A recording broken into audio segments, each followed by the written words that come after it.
આજે જો એમની હનુમાનજીની કૃપાથી, સ્વામિનારાયણ ભગવાનની કૃપાથી, એમની પ્રેરણાથી અને મારા રામચંદ્ર ભગવાનની કૃપાથી આજ બારેજાત ધામમાં આવા નાના એવા ભક્ત આવ્યા છે ભગવાનના. આ બારેજાત ધામમાં તમારું ભાવભર્યું સ્વાગત છે. આટલી ઉંમરે આ ભક્તિ જાગવી, આવા ધાર્મિક સંસ્કારો મળવા એટલે ધન્ય છે એમના માતા પિતા નહીં, તે ધન્ય છે એમના કુળને.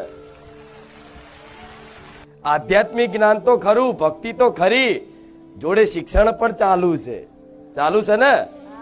આ તો સંબોધો મારા ભક્તોને, શું કહેવા માંગશો તમે?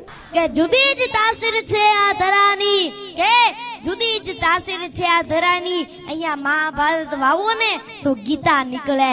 હજી દબકે છે લક્ષ્મણ રેખાવો, કે હજી દબકે છે લક્ષ્મણ રેખાવો, કે જ્યાંથી રાવણ પણ બીતા નીકળે.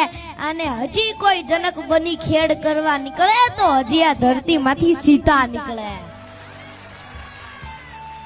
સૌ કોઈના જીવનમાં એક એવી સાંજ આવે છે કે બધું જોવા છતાં એને કશું નું કામ આવે છે. સૌ કોઈના જીવનમાં એક એવી સાંજ આવે છે કે બધું જોવા છતાં એને કશું નું કામ આવે છે. મળે યશ અને કીર્તિ, તેથી ભૂલાઈ ગૌરવથી જાતિ, જેથી ચારેય બાજુથી ઘેરાય ને ત્યારે મારા બાપ હોઠે રામ આવે છે. કે તે છતાં જીવન જીવવાની એક જડીબુટી બતાવી દઉં, કે તે છતાં જીવન જીવવાની એક જડીબુટી બતાવી દઉં.